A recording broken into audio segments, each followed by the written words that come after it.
Khanjari mahaki wakhal mangjari manglansu sagatchaki asa kaya masa khangda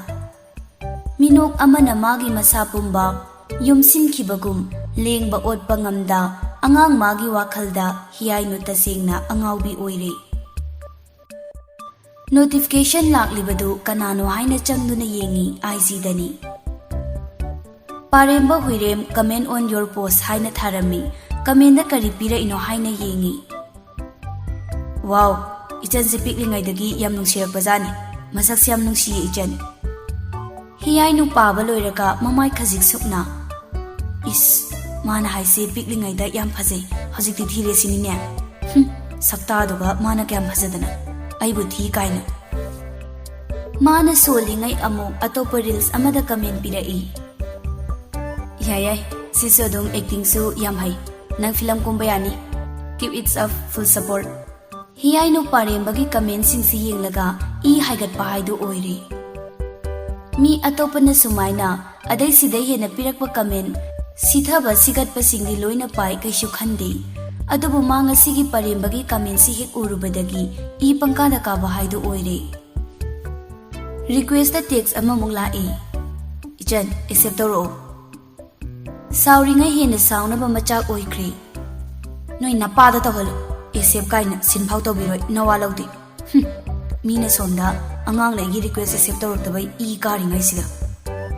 matomta makuk amuk khotlaga hoida haji haji accept torotrasu mahana inung sirakpa mikupta adum tawjaraksani kanade tummage hayenga na angang do ngairoduni photo do yenglaga good night bungo nungai ne tumuko Cheche gi mangdala o horen koi base lo seba phone no mona kan da thamlaga momo nok tu na tumkhri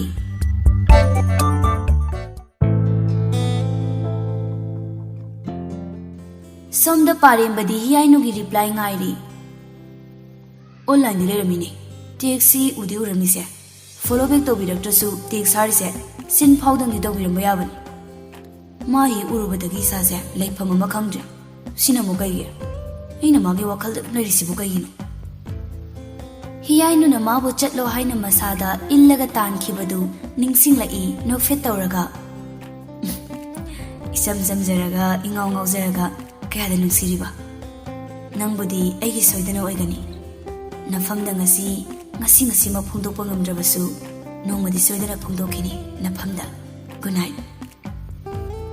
parembasu phone no nakanda thamlaga tumkhre Amamba ahingi matam loikraduna korau mana masik mangalga loinana taibang sintha pangba khungdoirakle Malem ngasidi masado kaya nungai jadi ngarang nong na khra chotlubagi Adubu pre council maya oibana school lepadu nungai tre aduna nungai trasu nungai tana uniform du sechili Mana uniform setlingai athoi budu magi kada changlai Nipa loidribo Malay masadu ikhang khangna hai kaino kai phataba thabak tawre ikhang khangiduna naron chumu Malay mihuldo phatha jaraga itomti chikchik naga sida leiringai sida bingul muk hobana khonduna ka se ninkai kauradi khangtaba yare nongmata khangdraga ngasi ka khangba yabro khangbasisu nutigi khangdradi nong phado khangba yade kaina leibra haise lei RPC section 199 gi matung ina nungti gi khangdradi marakta khangbagi ayaba pide malemdo athoibada mamit paina yenglaga kai haibuna haiduna I am your future judgment khangedana taning remta paning julai kupaning duduga just oini kai lo tamasi bungo nari padradi yadabani ko nari padra supam yada yabadona ikoi no jipari bulari sidainya double ne paratuse khangaba aduna tumi leholu I don't care what you say but my dreams will become truths let's see how much you believe on yourself okay yar law taningdre hai jing this duga loning chang duga yam chana dreba nangna khrai basida mi usitrini ne ha hoi English literature gi professor gi machane na sakyam takana umsida taning de law thing asumna ani do makhada kumlai Kebina sak loirabani thiraga sako hairamduna magi kada changkhre ngasidi ibohal sulam khra lapa mafamda thabak leibana nganna chatkre ibohal leiradi school chatlandai si chak ising ningthina sem saduna pijabi bani ibohal leitradi thongdaba numit phawba yawi malem chatkhraga kona thongba numisu yam yawkhre malem masasu kaya nungai tabaga mama toni matausiga chaka chaningba pokti nupa chasilaw hairaga mang tharaga thokre athoi basu tungdei tanarai nupa kaino chakra charo exam ayagi class thingi law pungsungali chakra chakumni nangba nang thibata laga ai thibi nupa laoba ai chak chaningdreba hore nangbu wani da nang chawro ai chale hairaga makhongdo gam thangduna chatkhre aidi kamai ngangna ni masidi sumai tawduna chara helise masing amyam bani sina rem kantin de achapo chasi su yaroi idi pilabani da mamma sigi sakta magne macha maki sakta ni phachu phatki re atumbi hai bazase oi ngai ko jamina semni hairaga tanakhre athoi badi magi mama thimbi si atumbi ni haiba khangde hauzik phaugi oinadi mangonda kananasu wafam si haidokte thembigi mataunasu atombi ni haiba khangdabani kebi de atombi ta atombi ni haibada adum takjari magi licha chajatna ibohal gi mamangda phanaluna tawrasu leikai minadi kebi gi magun khangi nauton ga makhoi ahum punna ngasidi line da lai school mapa yauradana makhoi punna mathang auto dagi kumtharai bara piramduna sorok wangmalan thurai hiyai nu gai hinthoi gadi hanana makhoi bungai duna lerami malem makhoi ubadai bit khangan halli masaga khara nungai tabaga ngasi tension yam lei hiyai nu na bungo ahum kainomta hange athoi bana yani chiche kai takpi gadaba tu asigi mayai da lepise kai min kauge dada bim kau bani chiche kaidorage oh yam phajai ne ming phawdia malem da chatkhige tawi hiyai na phat kaurei oi bungo amta ngai khone chiche wa amta haige ne nangi khangnabaga leibra leitradi chiche ga khangnarase yaroba chiche ga nungsinarase ba ko bungo henthoi athoiba nauton malem makhoi punna hiyai nu da yenglai hiyai nu thawai sa sabi bazat nati hojikti exam mayani na nangna yaningdrasune ai nangi exam loiba phawba ngai gi ko hatu ekta paukum pirakanu da khara mama laina piro ado paukum do nasana thapoi singna yarakana piro ko haijinaba simjin chajinba paukum di chiche pamde ko exam ayani larikana pa bungo nangi dama chiche lairi kaimte he warunu I am always stand on your behind hayeng mulagi ngasigi di chalagi ko bungo ngasigi hiyai nu gi mataudu mayam du di maya umsinba kaw khay yengduna lei nupia kaino naya do hingchang ba khangda kai aingonda yengi du bo lao chasi lao mi angang khaise class 10 khrani lao ba hairaga gari do start tawkhri henthoi su mangna adum tungkhatli hiyai nu na gari do thaudu na chatkhri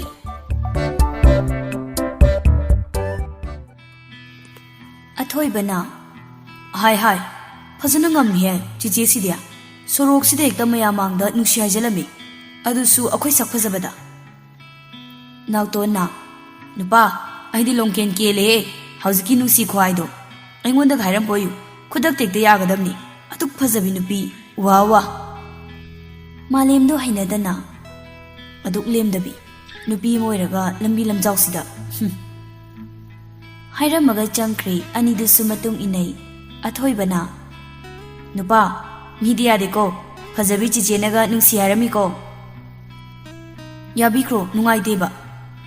taning deko adu nupi do inko bi do manbro ari bi do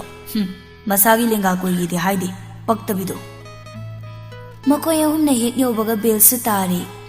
kada changba nangdri mayamna assembly gi tholakpana hali oja amana bag sing do berenda da thamu yalaga thamu ko assembly lepa yadi yes sir makoy ahum gi bag tu loina thammi aduga changsinduna malem hoina lepa rodu da lepi Ngasigi assembly conduct tawriba student du malembu nungsidaba nupa ama oirami aduna malemna uniform soina selakpadu ure oja singda haidoklaga punishment pihanlage khankhre kaman tawba hawi bisramda thammi ngasidi principal mana wakra haige exam ayagi haidana minute khara sangna tawi assembly du Nitish lona oja amada wa hairai sir uniform chumna setaba mi khara yauri Sir Ranjana kanano ne Sir aina hardi akhoi masel nungsinaroi Sir dam check tawbiru urani sir Okay Sir Ranjan do lep liba mahairoi singda mitpham thamlai Nitish no fit tawna lepli Ranjan do sum yenglakpada kariguma khara uraba mali Malem hoina lep liba ro adomda lai Malem gi manakta leplaga Malem Yes sir Kaigino ngasi ti sir numitsu tadana ti sir lilaidi Sorry sir ngarang agi furitu suraga phawramani ado nungna loina chotlami amona dry tawraga phawbani ado kangba ngamdre sir Nang school gi rules di phajana khangba natra Yes sir law Hairaga malembu puthurai aduga mayam mangda lephalli Nitish ti haraubana loikre adubu malembu lona nungsijabi malemgi awabu uba ngamdabi nuja oibi mahakti masado laitazadre Malembu soidana phubiba tare khanbada yai phabi magi mamangda leplibi sanathoi bu kauduna sanathoi how kamai tawni saranjana soidana phukhiba tare sibo khoinara masana uniform chumna selaktabaini as adu arasu yamna aniye saranjan se khuphu mai tawtobani kishu tawrahe malembu kanbo ja soidana tholakhini ojana charba mahairoini bema As tokpirakpa natradi yamna arani Cool down baby don't worry Yai phabi masado laita jadi Madam Susina Kai laire sir Madam uniform chumna selaktabagi punish bige tawbanida Ngaiko Kai laire madam Maram amta hangbiko mamangda amta soidabani Madam mamangda soiba soidaba yengba yadi mamangda soidaba amukak soiba misu yawi Amukak soiba singduda adu punishment pi masu pifam thoktabrane adubu haiba sir nong sing chukhibanina kangamdabasu yai Madam akoina du uba yadeda sidi school gi rules ne Saranjana malim si nungsidabani maramdi magi tuition da amadi hostel da layu haibada yadabagini Magi tuition adai hostel da laiba mi makhaidi mana yam luna tawbani Nitish magi hostel da lai aduna Nitish na haiba wa lawbani Madam Susi hoidi malembu yam nungshijai tuition coaching amata chatta masagi hotna jamana top adum taduna lakbani aduna oja sing amabu yamna thagatli Makhoina adumna yetnaringai principal la tholai ngasai makhai meeting ama tawringai assembly yawa nangdabani mana tholakpada oja ni yetnarambaduda wahang tawrai Saranjan Madam Susi kai leire Saranjanna Sir uniform lana selakpa adugi ngangamiba Oh kanano ne Malem ni Principal so hojikta malem leplidu urai malem don selaga wahang tawi Malem kaidore kaigino uniform lana selidi Malem yam discipline laina principal da ngarangi wari liduna khangali Oh okay mathang dei soidana bataw ko Malem ngasigi di sar na ngapirabani jango nangi line lecture Thank you sir Malem magi lepham da lepkhri Nitish ka sara jengari sounding bana loikhri adubu principal gi yathangni kanana hi tokpa ngamgani adum inkhri Hojikta da yai phabi sumi huldo khara phathajai ngasai makai malem gi damak ka hena wajarubani Sanathoina Aina haidra ojana chanwa mahiroini soidana kan kinidana Thank God aikoi crush bu durbasagi makhota kan bibagi Sar darade hat ki batare tumi layo Principal na exam gi maramda mahiroi singda advice kaya piri aduga assembly do loshinkre class mathang housing kibana break matam oire athoi bana nupa kantin da kainam charge law ai chak em lami Malem na ai chaning dida noi chawru ꯑꯩ ꯆꯥꯛ ꯌꯥꯝ ꯂꯥꯝꯃꯤ ꯅꯣꯏ ꯆꯥꯗ꯭ꯔꯗꯤ ꯑꯩꯁꯨ ꯆꯥꯅꯤꯡꯗꯦ ꯄꯨꯟꯅ ꯆꯥꯔꯁꯨ ꯂꯥꯛꯑꯣ ꯅꯥꯎꯇꯣꯟꯅ ꯑꯁꯦꯡꯕ ꯑꯩꯁꯨ ꯌꯥꯝ ꯂꯥꯝꯃꯤ ꯀꯩꯅꯣ ꯈꯔ ꯆꯥꯔꯨꯁꯨ ꯂꯥꯛꯑꯣ ꯆꯥꯛ ꯆꯥꯔꯛꯇꯦ ꯉꯁꯤꯗꯤ ꯑꯊꯣꯏꯕꯅ ꯑꯩꯁꯨ ꯆꯥꯔꯛꯇꯦ ꯃꯥꯂꯦꯝꯅ ꯅꯣꯏꯅꯤ ꯆꯥꯎꯔꯣ ꯑꯩ ꯆꯥꯅꯤꯡꯗ꯭ꯔꯦ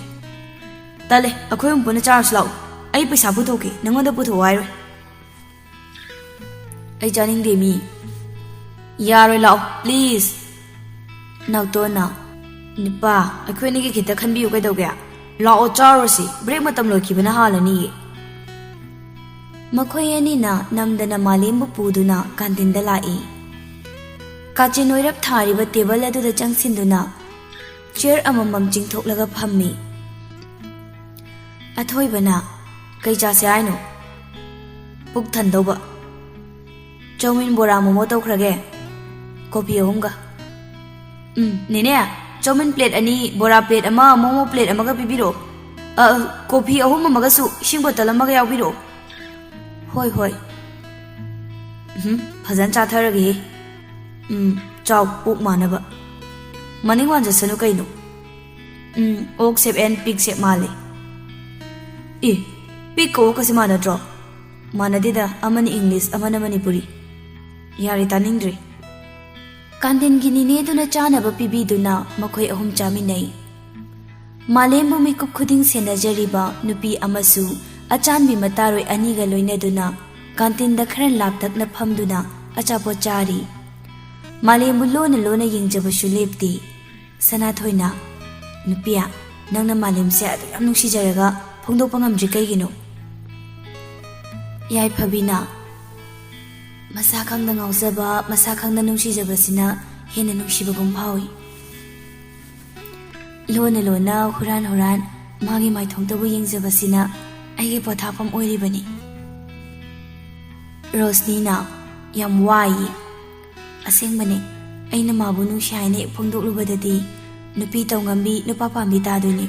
ꯑꯗꯨꯅ ꯃꯥꯕꯨ ꯑꯩꯅ ꯂꯣꯟꯅ ꯑꯗꯨꯝ ꯅꯨꯡꯁꯤꯖꯒꯦ ꯑꯣꯜ ꯁ꯭ꯇꯣꯛ ꯆꯠꯂꯤ ꯅꯪꯗꯤ ꯌꯥꯝꯅ ꯑꯣꯜ ꯁ꯭ꯇꯣꯛ ꯑꯣꯏꯒꯦꯔꯥ ꯅ꯭ꯌꯨ ꯁ꯭ꯇꯣꯛ ꯑꯣꯏꯒꯦꯔꯥ ꯅꯨꯡꯁꯤꯔꯗꯤ ꯅꯨꯡꯁꯤꯔꯦ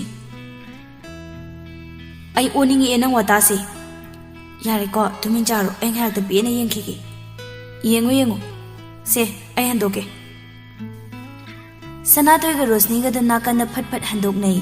ꯌꯥꯏꯐꯕꯤ ꯃꯈꯣꯏꯒꯤ ꯃꯇꯧꯗ ꯅꯣꯛꯐꯦꯠ ꯇꯧꯅ ꯅꯨꯄꯥ ꯃꯥꯕꯨ ꯌꯦꯡꯖꯩ ꯃꯥꯂꯦꯝꯁꯨ ꯆꯨꯝ ꯆꯥꯔꯝꯕꯗꯒꯤ ꯀꯅꯥ ꯀꯅꯥ ꯂꯩ ꯍꯥꯏꯅ ꯌꯦꯡꯉꯛꯄꯅꯤ ꯃꯉꯣꯟꯗ ꯌꯥꯏꯐꯕꯤꯅ ꯃꯨꯟꯅ ꯌꯦꯡꯂꯒ ꯅꯣꯡꯃꯤ ꯂꯩꯔꯝꯕꯗꯨꯗ ꯉꯛꯅ ꯃꯁꯥ ꯃꯇꯣꯝꯇ ꯍꯪꯖꯩ ꯃꯁꯤꯅ ꯑꯩꯉꯣꯟꯗ ꯁꯨꯛ ꯃꯨꯟꯅ ꯌꯦꯡꯉꯤꯁꯤꯅ ꯀꯩꯒꯤ ꯅꯠꯇꯦ ꯃꯥꯏꯁꯤ ꯑꯩ ꯄꯥꯝꯃꯤ ꯖꯥꯠꯂꯥ ꯊꯣꯛꯍꯩꯅꯔꯣꯏꯗꯧꯔꯤꯗ ꯃꯁꯤꯒꯤ ꯅꯨꯄꯤ ꯑꯁꯦ ꯌꯥꯏꯐꯕꯤꯗꯤ ꯍꯦꯟꯅ ꯅꯣꯛꯁꯤꯜꯂꯛꯏ ꯃꯥꯂꯦꯝ ꯍꯩꯅꯗ꯭ꯔꯗꯨꯅ ꯂꯩꯊꯣꯛꯇꯨꯅ ꯈꯥꯡꯉꯤ ꯂꯣꯏꯗ꯭ꯔꯤꯕꯣ ꯆꯠꯂꯁꯤ ꯑꯩ ꯋꯥꯁꯔꯨꯝ ꯆꯪꯅꯤꯡꯉꯤ ꯑꯊꯣꯏꯕꯅ 1 or 2 3 ꯀꯩꯅꯣ ꯍꯥꯏꯁꯦ ꯚꯣꯃꯤꯇꯤꯡ ꯀꯩꯗꯧꯔꯒꯦ ꯑꯆꯥꯄꯣꯠ ꯍꯩꯅꯗꯕ ꯌꯥꯎꯔꯕꯣ ꯍꯥꯏꯔꯝꯃꯒ ꯃꯥꯂꯦꯝ ꯊꯣꯛꯈ꯭ꯔꯦ ꯑꯊꯣꯏꯕꯒ ꯅꯥꯎꯇꯣꯟꯒꯁꯨ ꯕꯤꯜ ꯄꯤꯔꯝꯗꯨꯅ ꯊꯣꯛꯈ꯭ꯔꯦ ꯃꯈꯣꯏ ꯍꯦꯛ ꯊꯣꯛꯈꯤꯕꯒ ꯌꯥꯏꯐꯕꯤꯁꯨ ꯐꯠ ꯍꯧꯒꯠꯂꯛꯏ ꯂꯥꯎ ꯊꯣꯛꯑꯁꯤ ꯔꯣꯁꯅꯤꯅ ꯕꯤꯜ ꯄꯤꯗ꯭ꯔꯤꯌꯦ ꯉꯥꯏꯈꯨꯋꯣ ꯅꯣꯏ ꯄꯤꯔꯝꯃꯣ ꯑꯩ ꯊꯣꯛꯑꯝꯃꯒꯦ ꯑꯆꯥ ꯅꯪꯗꯤ ꯂꯩꯅꯥ ꯌꯥꯝ ꯍꯦꯟꯖꯜꯂꯦꯅ ꯀꯩꯅꯣꯝ ꯇꯧꯔꯦ ꯁꯤ ꯅꯨꯄꯤꯁꯦ ꯃꯈꯣꯏ ꯑꯅꯤꯅ ꯉꯥꯡꯅꯔꯤꯗꯣ ꯇꯥꯗꯕꯤ ꯌꯥꯏꯐꯕꯤ ꯃꯥꯂꯦꯝ ꯍꯣꯏꯒꯤ ꯃꯇꯨꯡ ꯏꯟꯅꯈ꯭ꯔꯦ ꯃꯁꯦ ꯁꯦꯟꯅꯍꯧꯗ꯭ꯔꯗꯤ ꯂꯞꯇ ꯉꯥꯎꯔ ꯆꯠꯈ꯭ꯔꯅꯤ ꯂꯥꯛꯑꯣ ꯅꯨꯡꯁꯤꯔꯤꯅꯦꯅ ꯇꯧꯔꯤꯁꯦ ꯃꯁꯥꯗꯅꯦ ꯍꯥꯏꯗꯣꯛꯄꯁꯨ ꯅꯠꯇꯦ ꯃꯁꯤꯅ ꯍꯌꯦꯡ ꯊꯃꯣꯏ ꯀꯥꯏꯍꯧꯗꯣꯏꯗꯤꯕ ꯑꯩꯗꯤ ꯌꯦꯡꯕ ꯉꯝꯃꯣꯏꯀꯣ ꯑꯩꯗꯤ ꯃꯤꯠ ꯄꯥꯟꯗꯕꯅꯤꯅ ꯌꯦꯡꯕ ꯉꯝꯅꯤꯍꯦ ꯌꯥꯔꯤꯁꯤ ꯂꯥꯛꯑꯣ ꯊꯣꯛꯑꯁꯤ ꯑꯩꯈꯣꯏꯁꯨ ꯃꯈꯣꯏ ꯑꯅꯤꯁꯨ ꯕꯤꯜ ꯄꯤꯔꯝꯗꯨꯅ ꯊꯣꯔꯛꯂꯦ ꯌꯥꯏꯐꯕꯤ ꯀ꯭ꯂꯥꯁꯔꯨꯝꯗ ꯄ꯭ꯔꯞ ꯆꯪꯈꯤ ꯃꯥꯂꯦꯝꯁꯨ ꯋꯥꯏ ꯈꯪꯁꯪ ꯁꯪꯕꯒꯨꯝ ꯁꯣꯔ ꯉꯥꯏꯍꯥꯛ ꯍꯣꯟꯗꯣꯛꯇꯨꯅ ꯂꯩ ꯐꯨꯜꯂꯝꯕ ꯃꯌꯥꯝꯗꯨ ꯐꯥꯊꯔꯤ ꯌꯥꯏꯐꯕꯤꯗꯤ ꯁꯣꯝꯗ ꯃꯥꯂꯦꯝ ꯍꯣꯏꯗꯨ ꯀ꯭ꯂꯥꯁꯇ ꯆꯪꯉꯛꯑꯗꯣꯏ ꯅꯤꯡꯗꯅ ꯍꯔꯥꯎ ꯍꯔꯥꯎ ꯃꯥꯒꯤ ꯐꯝꯐꯝꯗ ꯐꯝꯗꯨꯅ ꯃꯁꯥ ꯃꯅꯥꯀꯥꯗꯨ ꯁꯦꯝꯃꯒ ꯐꯝꯂꯤ ꯑꯗꯨꯕꯨ ꯃꯥꯂꯦꯝ ꯍꯣꯏꯗꯤ ꯕꯣꯏꯁ ꯋꯥꯁꯔꯨꯝ ꯔꯣꯝꯗ ꯑꯃꯨꯛ ꯆꯠꯈ꯭ꯔꯤ ꯌꯥꯏꯐꯕꯤ ꯕꯤꯠ ꯇꯦꯛꯅ ꯃꯄꯥꯟꯗ ꯊꯣꯔꯛꯇꯨꯅ ꯃꯥꯂꯦꯝ ꯍꯣꯏꯅ ꯆꯠꯈꯤꯕ ꯃꯥꯏꯀꯩꯗ ꯌꯦꯡꯖꯩ ꯑꯩꯅꯗꯤ ꯃꯥ ꯆꯪꯉꯛꯇꯧꯔꯦꯅ ꯄꯣꯁꯀ ꯁꯦꯝꯃꯤ ꯑꯗꯨꯒꯕ ꯕꯨꯠ ꯅꯨꯄꯥ ꯍꯥꯏꯁꯤꯅꯤ ꯃꯤꯒꯤ ꯏꯪꯒꯤꯠꯀ ꯑꯝꯇ ꯈꯪꯕꯤꯗꯦꯕ ꯏꯁꯇꯣꯟ ꯍꯥꯔꯠ ꯄꯥꯟꯕ꯭ꯔꯥ ꯀꯩꯅꯣ ꯀꯥꯟꯅꯗꯦ ꯀ꯭ꯂꯥꯁꯇ ꯐꯝꯃꯨꯔꯒꯦ ꯍꯥꯏꯔꯒ ꯂꯩꯁꯤꯜꯂꯛꯄꯅꯤ ꯇꯨꯡꯗ ꯂꯦꯞꯄꯒ ꯂꯩꯔꯝꯕ ꯅꯨꯄꯥ ꯑꯃꯒꯤ ꯊꯕꯥꯛꯇ ꯒ꯭ꯔꯣꯡ ꯍꯦꯛ ꯋꯥꯏꯁꯤꯟꯈ꯭ꯔꯦ ꯑꯌꯣꯃ ꯁꯤꯔꯦ ꯁꯣꯔꯤ